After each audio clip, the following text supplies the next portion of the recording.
Nous sommes le jeudi 26 septembre 2024 et je suis ravi de vous retrouver dans votre journal. Après la sortie de son ouvrage Aou Maou, Alain-Claude Bilé-Binzé et deux de ses camarades politiques viennent de lancer la plateforme politique Ensemble pour le Gabon. Bonsoir à tous. Le Premier ministre chef du gouvernement de la transition, Raymond Donsima, a présidé le mercredi 25 septembre un conseil de cabinet axé sur la participation du Gabon à la conférence Africa Accelerating 2024, un événement qui aura lieu au Canada en novembre prochain et qui verra la participation de notre pays. Presse primature. Le Gabon sera à l'honneur du 18 au 20 novembre 2024 sur l'invitation par la Chambre du commerce du Canada à prendre une part active à la conférence Africa Accelerating 2024. Pour préparer un tel événement, le Premier ministre Raymond Donsima a présidé le conseil de cabinet en présence de certains membres du gouvernement. Il s'agira de présenter les opportunités d'investissement au Gabon qui seraient susceptibles d'intéresser les investisseurs canadiens sous le modèle PPP et aussi de ne pas simplement adopter cette posture de demandeur mais aussi de montrer ce que nous pouvons apporter dans cette coopération avec le Canada. Et c'est une nouvelle vision des missions des membres du gouvernement à l'étranger où il ne s'agit plus simplement d'aller faire de la figuration mais de bien vendre la destination Gabon, de présenter les opportunités de notre pays pour que chaque mission ait un retour en termes d'investissement pour faire progresser l'économie de notre pays. Cette nouvelle vision des missions des membres du gouvernement consiste à vendre la destination Gabon conformément à la vision du président de la transition, président de la République, le général de brigade, Brice Clotaire Oligui Nguema. Le Gabon regorge d'énormément de potentialités et donc il ne s'agit plus simplement d'aller dire nous avons le pétrole, nous avons le bois, nous avons le manganèse, ça c'est connu. Mais il faut qu'on donne des informations qui suscitent l'envie d'investir et pour ça il faut que l'on considère quels sont les enjeux du Canada dans leur politique en faveur de l'Afrique, dans leur politique, dans leur coopération avec l'Afrique, quels sont les enjeux, quels sont les objectifs que eux ils veulent atteindre et que nous puissions nous par rapport à ces enjeux voir comment nous pouvons y répondre dans un partenariat gagnant-gagnant. C'est une conférence multisectorielle qui va permettre aux membres du gouvernement concernés par ce séjour au Canada de ramener des résultats concrets afin de booster l'économie gabonaise dans tous les secteurs d'activité. Ils entendent, disent-ils, défendre la patrie devant le danger que représente le projet de nouvelle constitution porté par le Comité pour la transition et la restauration des institutions. En effet, à la faveur d'un point de presse animé ce 26 septembre, Alain-Claude Bilé-Binzé, Stéphane Germain Iloko et le colonel Makita Niembo ont annoncé le lancement de la plateforme Ensemble pour le Gabon. Je vous laisse découvrir. C'est une nouvelle séquence qui s'ouvre et qui promet d'agiter le débat public. En effet, après la sortie officielle de son ouvrage Aou Maou, Oser l'espérance pour un autre Gabon, qui ne manque pas depuis lors de susciter des réactions, l'ancien Premier ministre Alain-Claude Bilé-Binzé vient de lancer, aux côtés de deux de ses camarades politiques, Stéphane Germain Iloko et le colonel Makita Niembo, une plateforme politique dénommée Ensemble pour le Gabon. L'annonce a été faite ce 26 septembre à la faveur d'un point de presse animé à Libreville. Dès l'entame de la rencontre, le porte-parole du mouvement a exposé les raisons ayant conduit à la création de cette plateforme politique. Le dialogue national inclusif organisé par le CTRI du 2 au 30 avril 2024, nourrissant des espoirs pour sortir définitivement notre pays de la crise politique, a accouché d'un certain nombre de recommandations qui suscitent débat et polémique, de la violation récurrente par le CTRI de sa propre charte. Ainsi, afin de répondre à ce qu'ils considèrent comme des manquements graves à la démocratie, les membres de la plateforme Ensemble pour le Gabon se sont fixés des objectifs clairs. La plateforme Ensemble pour le Gabon a retenu comme objectif défendre la République durant la période de la transition. Nous allons exiger au CTRI de respecter ses engagements, notamment ceux du 30 août et du 4 septembre 2023. Nous défendrons, ensemble pour le Gabon j'entends, les droits fondamentaux, les libertés publiques, les acquis démocratiques et politiques. Prenant la parole à la suite de ses prédécesseurs, Alain-Claude Bilebinze s'est attelé à alerter l'opinion sur, selon lui, les risques encourus par le pays avec la nouvelle constitution en gestation. Lequel projet de constitution qu'il a qualifié de danger pour la nation gabonaise. Je le dis avec gravité, parce que le projet qui est proposé met la nation gabonaise en grave danger. Avec le projet de constitution porté par le CTRI, il en va différemment.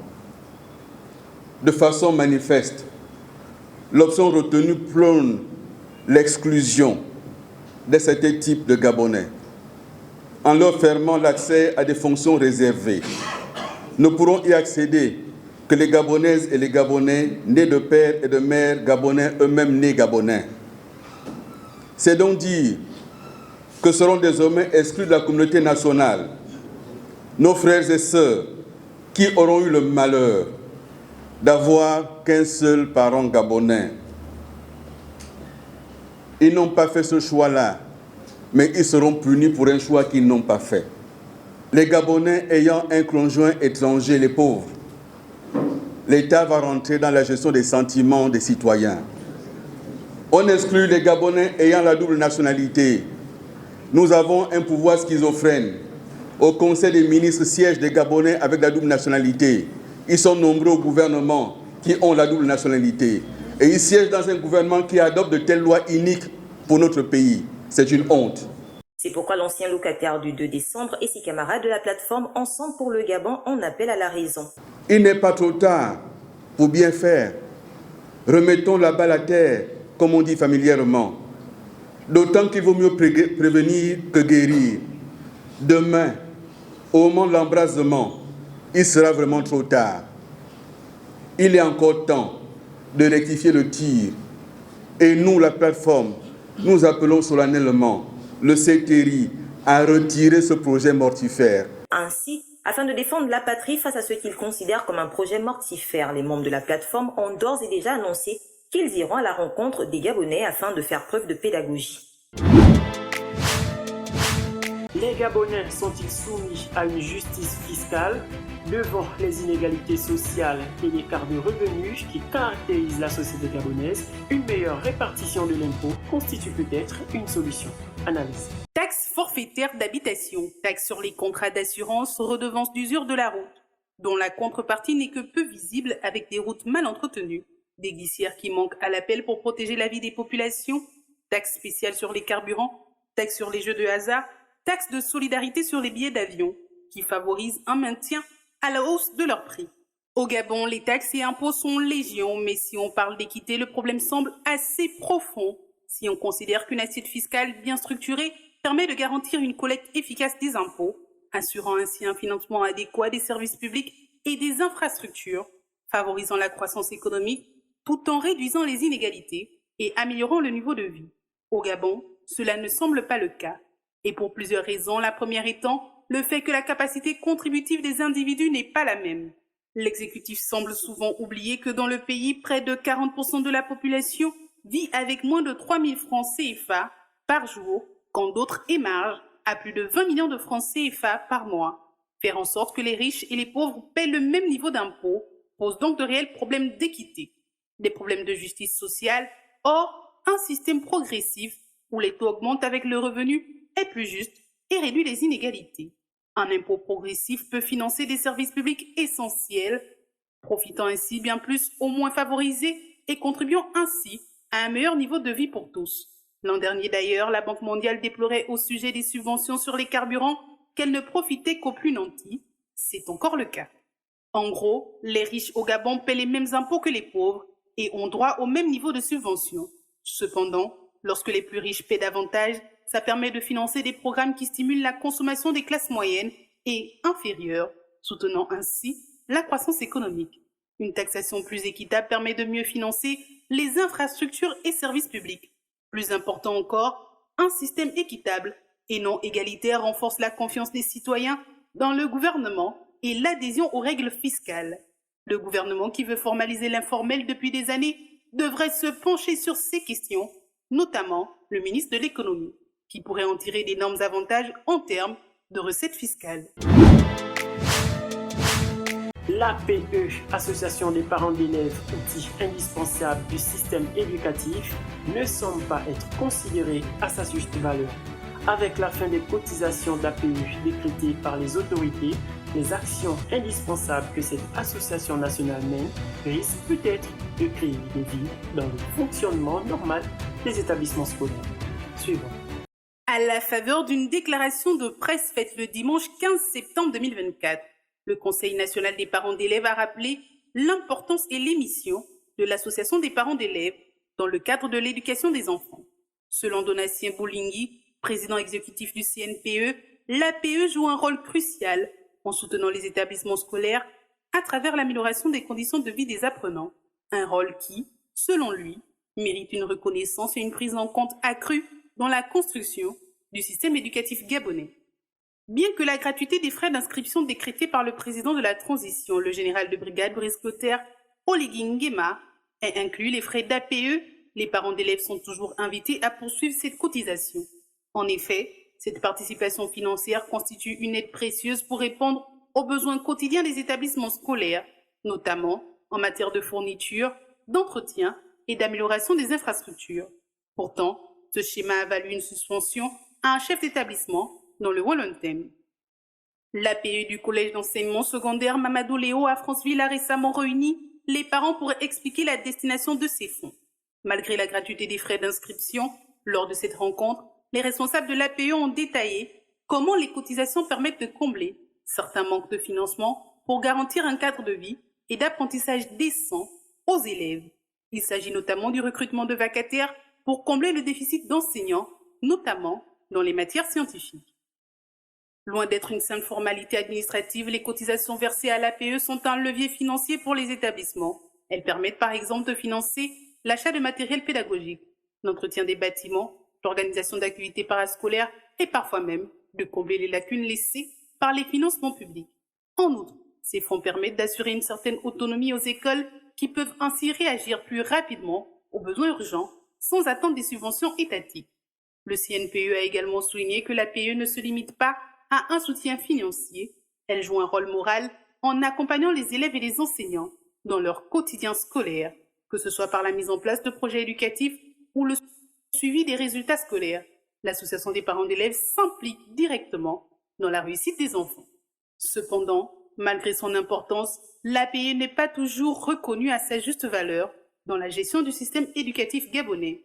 Pour Donatien Boulingui, il est temps que cette association soit pleinement intégrée aux décisions relatives à l'amélioration de l'éducation dans le pays. Une meilleure collaboration entre les établissements, l'APE et les autorités éducatives pourrait permettre de répondre plus efficacement aux défis auxquels fait face l'enseignement au Gabon. Le numérique occupe de plus en plus une place d'importance stratégique au sein des pays. Dans cette course effrénée pour la performance, le Gabon n'est pas en reste, puisque selon le dernier rapport des Nations Unies dénommé e-Government Survey 2024, le pays occupe la 5e place du continent en matière de gouvernance électronique. Le Gabon se distingue en 2024 en tant que 5e pays le plus performant en matière de gouvernance électronique en Afrique, selon le rapport e-Government Survey 2024 des Nations Unies. Ce classement place le Gabon aux côtés des pays tels que l'Afrique du Sud, l'île Maurice, la Tunisie et le Ghana, qui figurent tous parmi les leaders en matière de développement numérique. Ce rapport, qui évalue l'état de l'administration numérique dans 193 pays membres, souligne les progrès réalisés dans le pays en matière de services en ligne et d'infrastructures technologiques. Avec une population de plus en plus connectée et une volonté politique d'investir dans le numérique, le Gabon bénéficie d'un environnement propice à l'amélioration de ses services publics grâce à la numérisation. L'indice de développement de l'administration en ligne est un indicateur clé de cette avancée. Bien que les disparités subsistent au niveau régional, le Gabon se distingue parmi les nations du groupe intermédiaire où les efforts ciblés pourraient encore renforcer la prestation des services numériques. Le dit rapport note que les pays comme le Gabon possèdent des infrastructures de télécommunications suffisamment développées. À cela se greffe un capital humain capable de soutenir une transition numérique accélérée. La 13e édition de l'enquête met également en lumière une tendance mondiale vers des investissements accrus dans les infrastructures résilientes.